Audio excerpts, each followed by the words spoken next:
Hello students, this is Abhishek Karma and you are watching our channel Study Class. Students, क्या आपको पता है कि अर्थक्वेक यानी कि भूकंप कैसे आता है और अर्थक्वेक आने पर जमीन क्यों हिलने लगती है? सो हे गाइस, मैं हूं अभिषेक वर्मा और आप देख रहे हैं यूट्यूब पे एमपी बोर्ड का सबसे बेस्ट चैनल स्टडी क्लास, जहां आज हम बात करने वाले हैं अर्थक्वेक की कि अर्थक्वेक क्यों आता है, अर्थक्वेक किसे कहा जाता है, अर्थक्वेक के डेफिनेशन, अर्थक्वेक के कॉजेस क्या हैं, क्यों अर्थक्वेक आता है, अर्थक्वेक के इफेक्ट क्या होते हैं, उससे प्रभाव क्या होता है और तो और अर्थक्वेक से बचने के उपाय। साथ ही साथ हम बात करेंगे लैंडस्लाइड की कि लैंडस्लाइड क्यों आता है, लैंडस्लाइड के कॉजेस, उसके इफेक्ट और साथ ही साथ लैंडस्लाइड से बचने के उपाय भी। तो ये दोनों टॉपिक हम डिस्कस करने वाले हैं जो एमपी बोर्ड एग्जाम में पूछे वाला one of the favourite topics में से है, जो आपको कम से कम 4 नंबर तो दिला कर ही जाएगा। तो पूरा वीडियो जरूर देखिएगा। तो चलिए स्टूडेंट देखते हैं।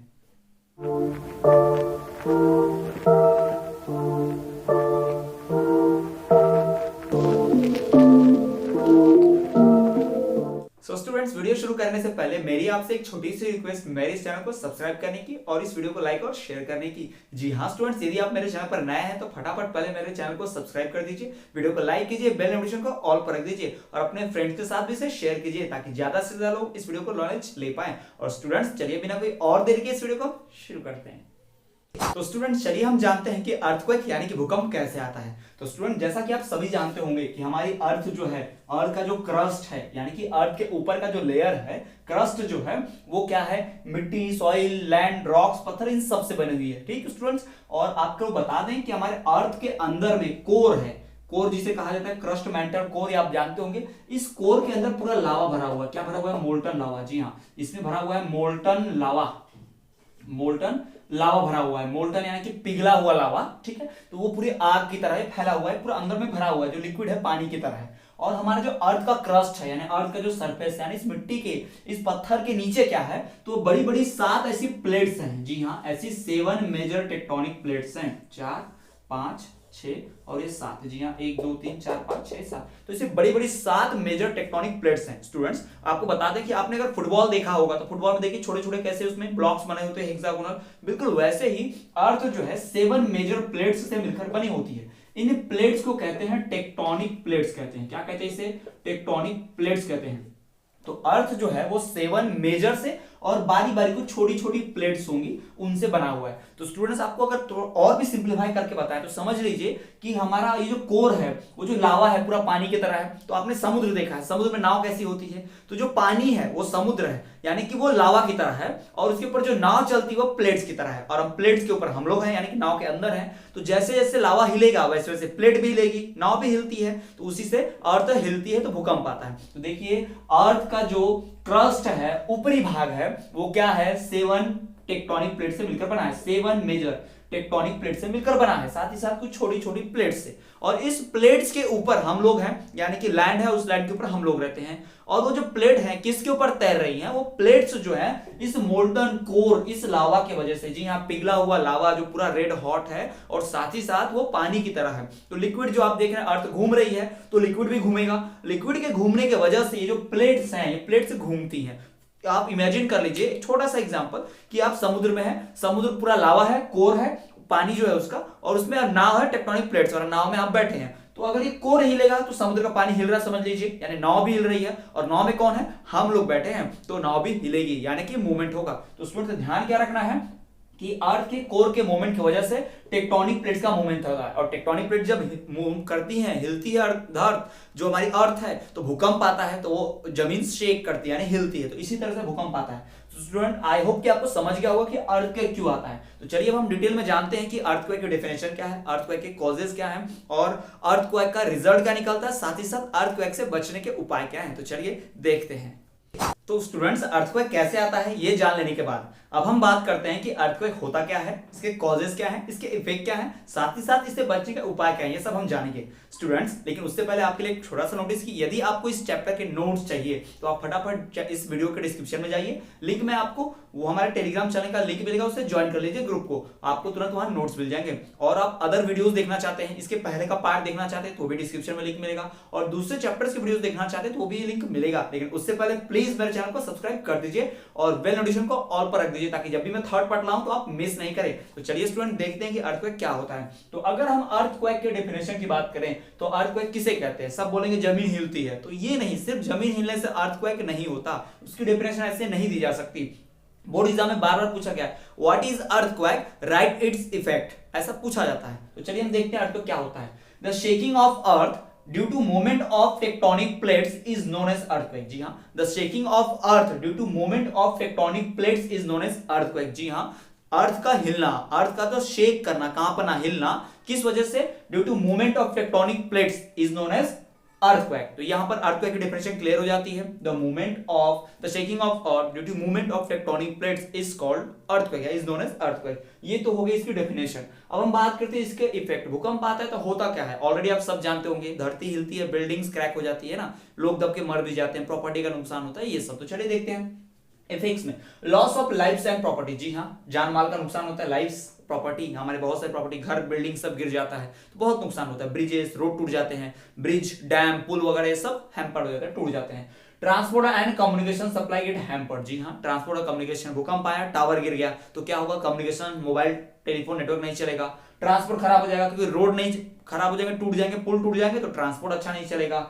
तीसरा, electricity supply also get obstructed, जी हाँ, अगर बिजली के पोल के खंभे गिर जाएंगे, यहाँ जहां प्रोडक्शन होता है वो भी टूट सकते हैं, डैम वगैरह, तो इस तरह से इलेक्ट्रिसिटी सप्लाई भी नहीं हो पाएगी। चौथा, एडवर्स इफेक्ट ऑन इकोनॉमी, देश की इकोनॉमी में बुरा प्रभाव पड़ेगा, यानी देश ने बहुत पैसा खर्च किया था रोड बनाने में, बिल्डिंग, डैम बनाने में, अब उनको फिर से नए बनाने होंगे, फिर से नए पैसे खर्च करने होंगे, तो जितने में हम देश की इकोनॉमी को और अच्छा कर सकते थे उतने में भूकंप आएगा और इकोनॉमी और पीछे चली गई है, तो हमारी इकोनॉमी में बुरा प्रभाव पड़ता है। तो स्टूडेंट ये है इफेक्ट अर्थक्वेक का, डेफिनेशन और इफेक्ट। चलिए अब हम जानते हैं कि अर्थक्वेक से बचने के उपाय क्या हैं, कैसे अर्थक्वेक से बचा जा सकता है। तो measures to reduce ill effect from earthquake, जी हाँ स्टूडेंट्स, बोर्ड एग्जाम में बार बार पूछा जाता है कि अर्थक्वेक क्या है उसके इफेक्ट बताइए, या फिर अर्थक्वेक क्या है उससे बचने के उपाय बताइए। तो इस तरह से हमेशा बोर्ड एग्जाम में पूछा जाता है, मैक्सिमम चांसेस है, 90% चांस तो है कि पूछा जाए, 4 मार्क्स आप गेन कर सकते हैं। तो अगर आप चाहते हैं कि इसी तरह के और भी वीडियोस बनाऊं और मैं इस तरह से मार्किंग स्कीम आपको बताता रहूं तो प्लीज पहले मेरे चैनल को सब्सक्राइब कर दीजिए। तो चलिए अब देखते हैं कि measures to reduce ill effect, जी हाँ, अर्थक्वेक से जो इफेक्ट्स होते हैं, इल इफेक्ट यानी कि बुरे प्रभाव होते हैं, उन्हें कम करने के, मिनिमाइज करने के, रिड्यूस करने के, मेजर्स टू रिड्यूस या फिर मेजर टू मिनिमाइज, ऐसा भी बोर्ड एग्जाम में पूछता है, तो हमें लिखना है। चलिए देखिए, सबसे पहली बात, the design of houses should be prepared with the consultant of architecture engineer, जी हाँ, जो घरों के डिजाइन होते हैं वो कैसे बनाना चाहिए, आर्किटेक्ट इंजीनियर से पूछकर ही बताना चाहिए, उससे सलाह लेकर ही, आर्किटेक्ट इंजीनियर बताएगा कहां पे पिलर देना है, कहां पे कॉलम देना है, कौन सा सीमेंट इस्तेमाल करना है, कितने रॉड चाहिए, कितना मोटा रॉड चाहिए, उसमें कितने मोटा रॉड चाहिए, 8 इंच का, 10 इंच का, है ना, इस तरह से पूछा जाता है। तो सब आर्किटेक्ट इंजीनियर जानता है, उसने पढ़ाई की, बताते हैं। तो अर्थक्वेक प्रूफ कैसे बिल्डिंग बन सकती है, आर्किटेक्ट इंजीनियर बताते हैं। इससे घरों का डिजाइन कैसा होना चाहिए, आर्किटेक्ट इंजीनियर से पूछ के, तो घर टूटेगा नहीं, भूकंप आएगा तो, छोटा मोटा भूकंप आएगा तो झेल लेगा, तो प्रॉपर्टी का नुकसान नहीं होगा और उसमें रहने वाले लोगों की लाइफ्स का भी नुकसान नहीं होगा। दूसरा, earthquake prone area should be marked on map, जी हाँ, हमारे इंडिया का जो मैप है या किसी स्टेट का मैप है तो उस पे अर्थक्वेक प्रोन एरियाज यानी भूकंप प्रभावित इलाकों की मार्किंग होनी चाहिए कि इस डिस्ट्रिक्ट में बार बार भूकंप आता है, यानी कि लोग क्या करेंगे, फिर उस डिस्ट्रिक्ट में घर नहीं बनाएंगे, कंस्ट्रक्शन वर्क नहीं करेंगे, और करेंगे भी तो बहुत मजबूत कंस्ट्रक्शन वर्क करेंगे ताकि भूकंप में वो बच सके बिल्डिंग। ठीक, आगे, proper training of people and disaster management should be done, जी हाँ, लोगों को ट्रेनिंग देनी चाहिए कि भूकंप आए तो क्या करना है, चिल्लाना नहीं, घबराना नहीं। फॉर एग्जांपल, अगर कोई सिंगल मंजिली की मकान में रह रहा है, 1 स्टोरी वाली, 1 मंजिल मकान है, इमारत है, तो फट से निकल जाए घर से बाहर, लेकिन अगर 10 माले की बिल्डिंग है, 15 माले की बिल्डिंग है और जब भूकंप आए तो क्या करेंगे, लोगों को घबराना नहीं है, किसी को खिड़की से नहीं कूद जाना है, या कैसे रहना है घर में, ऐसा सिखाया जाता है कि आप कोने में खड़े रहिए, कॉर्नर में जाकर, और अपने सर के ऊपर कुछ रख लीजिए, हल्का गद्दा हो गया, तकिया हो गया, बैग रख लीजिए, या फिर आप टेबल के नीचे छुप जाइए, तो जब घर की छत टूट के गिरेगी तो आप टेबल के ऊपर गिरेगी, आपका सर नहीं फूटेगा, बचने के चांसेस होंगे। ठीक है, तो ये सिखाया जाना चाहिए। या फिर खुले मैदान में जाना चाहिए जब भी आए तो देखिए कि आपके ऊपर इलेक्ट्रिक वायर ना हो, कोई बिल्डिंग ना गिरे, तो इस तरह से बचने की ट्रेनिंग दी जानी चाहिए। और डिजास्टर मैनेजमेंट यानी कि जो डिजास्टर आ जाएगा अर्थक्वेक, तो उससे होने वाले नुकसान को फटाफट उससे हेल्प पर भरपाई करने वाले लोग चाहिए। जैसे कि भूकंप आता चला जाता है तो आप देखते हैं कई लोग हेल्प करने आते हैं, मदद करने आते हैं, सोशल वर्कर्स, एनजीओ ग्रुप्स लोग, है ना, फटाफट लोगों को निकालते हैं मलबे, दबे हुए मलबे में से, जैसे भी लेकर हाथों से लोगों तक खाना पानी पहुंचाते हैं, इलाज कराते हैं, एम्बुलेंस लाते हैं, हॉस्पिटल तक ले जाते हैं, तो ये सब डिजास्टर मैनेजमेंट कहलाता है। ठीक है, ये होना चाहिए। चौथा, good quality building material should be used. जी हाँ, बिल्डिंग बनाने में अच्छी क्वालिटी का बिल्डिंग मटेरियल का इस्तेमाल होना चाहिए, वरना बिल्डिंग कमजोर रह जाएगी और कमजोर बिल्डिंग अर्थक्वेक के झटकों को झेल नहीं पाएगी और बिल्डिंग गिर जाएगी, तो इससे लॉस ऑफ प्रॉपर्टी और नुकसान हो जाएगा लाइफ्स का भी। तो हमें क्या करना है, बिल्डिंग अच्छा बनाना है, अच्छी क्वालिटी का सीमेंट, अच्छी क्वालिटी उसमें रेत, बढ़िया क्वालिटी की ईंटें और रॉड जो होती है, सरिया जो उसमें लगता है वो बहुत ही अच्छा बनना चाहिए, अच्छी क्वालिटी का होना चाहिए, मजबूत रॉड लगानी चाहिए। हम स्टील की रॉड लगा सकते हैं, स्टील की पाइप का इस्तेमाल कर सकते हैं कॉलम में, बीम में, पिलर्स में, ताकि जब भी भूकंप आए तो स्टील बेंड हो सकता है लेकिन टूटता नहीं है, फ्लेक्सिबल होता है ना, तो इससे लॉस ऑफ लाइफ और प्रॉपर्टी कम हो जाएंगे। और तो और awareness should be created among people, लोगों में जागरूकता लानी चाहिए। जैसा हम आपको बता रहे हैं कि भूकंप से बचने के लिए कोने में खड़ा होना चाहिए, टेबल के नीचे छुपना चाहिए और भूकंप के समय लोगों की हेल्प करनी चाहिए। तो ये सारी चीजें हम लोगों में अवेयरनेस ला सकते हैं, जागरूकता फैला सकते हैं। स्कूल में, कॉलेजेस में बच्चों को पढ़ाया जाना चाहिए, साथ ही साथ ट्रेनिंग दी जानी चाहिए, गवर्नमेंट एडवर्टाइजमेंट देना चाहिए टीवी पे, जैसा आपको भी पढ़ाया जा रहा है अर्थक्वेक से होने वाले नुकसान वगैरह के बारे में, ताकि आप भी जान पाए सारी बातें और अवेयर हो जाए और भूकंप से आप लोग बच पाए, तो लाइफ एंड प्रॉपर्टी से बचा जा सकता है। क्योंकि भूकंप रोकना हमारे हाथ में नहीं है, लेकिन भूकंप आने के बाद जो उससे नुकसान होता है उस नुकसान को हम कर सकते हैं। इसलिए यहाँ स्टॉप नहीं लिखा है, मेजर्स टू रिड्यूस लिखा है, कम करना, मिनिमाइज करना। भूकंप रोका नहीं जा सकता, जीरो लॉसेस नहीं हो सकते ना, बस उसके लॉसेस को हम कम कर सकते हैं। तो इसी तरह से ये हो गया अर्थक्वेक की डेफिनेशन, अर्थक्वेक के इफेक्ट और अर्थक्वेक से बचने के उपाय।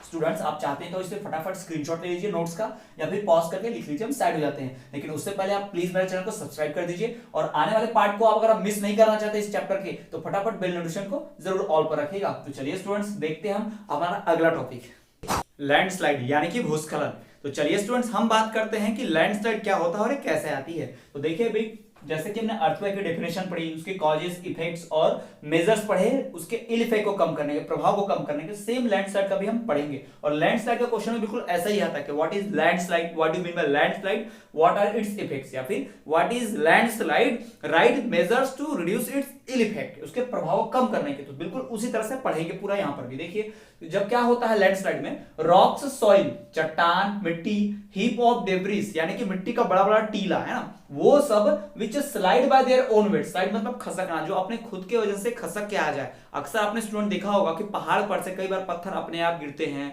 मिट्टी का बहुत बड़ा एरिया उस पहाड़ का अपने आप खसक के नीचे आ जाता है, रोड पर गिर जाता है। जो पहाड़ पर रोड बने होते हैं आपने देखा होगा, अक्सर वहां पर होता है, तो इसी को लैंडस्लाइड कहते हैं।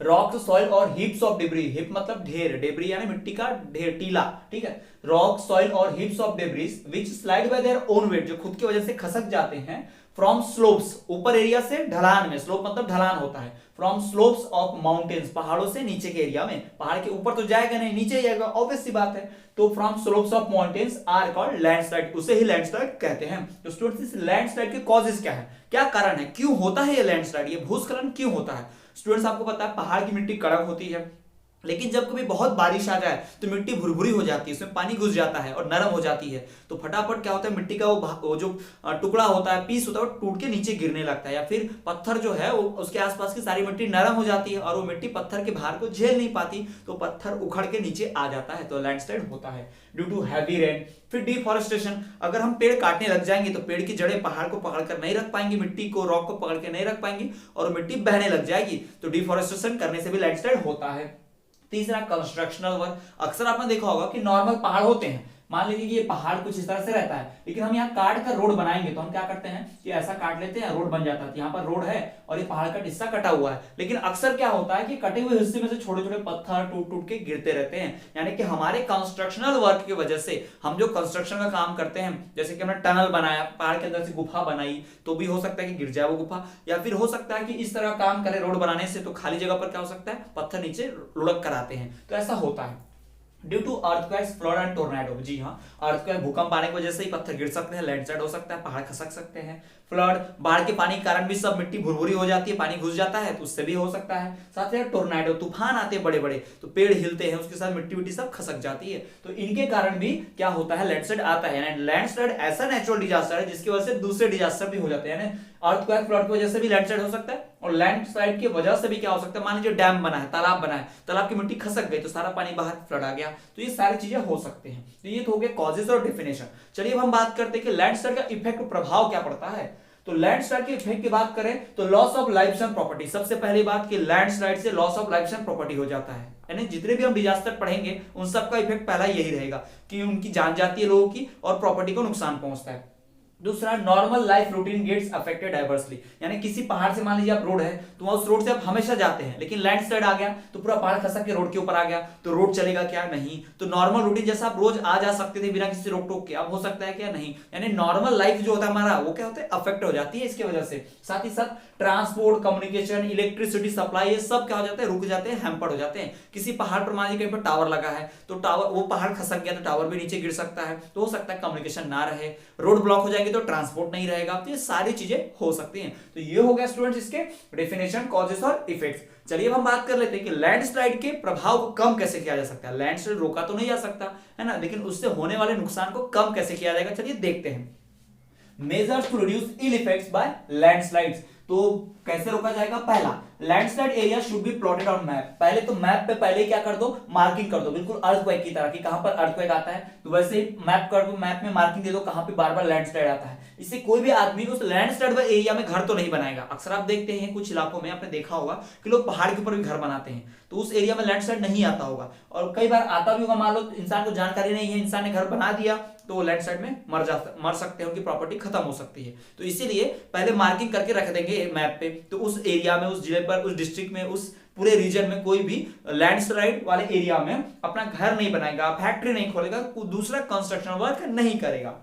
दूसरा, big constructional work should be prohibited in landslide prone areas. जी हाँ, लैंडस्लाइड प्रोन एरियाज यानी कि भूस्खलन से प्रभावित जो इलाके होंगे उनमें कभी भी बड़ा कंस्ट्रक्शन काम नहीं करेंगे। छोटा घर रहेगा, लैंडस्लाइड आया तो कम नुकसान है, लेकिन बड़ा घर है, ज्यादा लोग रह रहे हैं, बड़ी फैक्ट्री है, ऐसा हो रहा है तो बहुत नुकसान है। ठीक है, और इसे बड़ा कंस्ट्रक्शन करते हैं तो क्या होता है? उस पूरी मिट्टी को खोदना पड़ता है। छोटा रोड बनाया तो कम पहाड़ खोदेंगे, कम चांसेस है लैंडस्लाइड आने का, पर बड़ा रोड बनाएंगे तो पूरा पहाड़ इतना खोदना पड़ जाएगा, तो बहुत सारा क्या हो सकता है? चांस हो सकता है किसके आने का? भूस्खलन आने का। ठीक है, अगला अफॉरेस्टेशन, डेंस प्लांटेशन। हम क्या करेंगे कि अफॉरेस्टेशन यानी कि पेड़ लगाएंगे, ढेर सारे पेड़ की जड़ें क्या करेंगी? इस मिट्टी को बांध कर रखेंगी, चट्टानों को पकड़ कर रखेंगी, तो लैंडस्लाइड नहीं होगा। और डेंस प्लांटेशन, घड़ा प्लांटेशन करो या फिर वही पेड़ लगाना एफॉरेस्टेशन।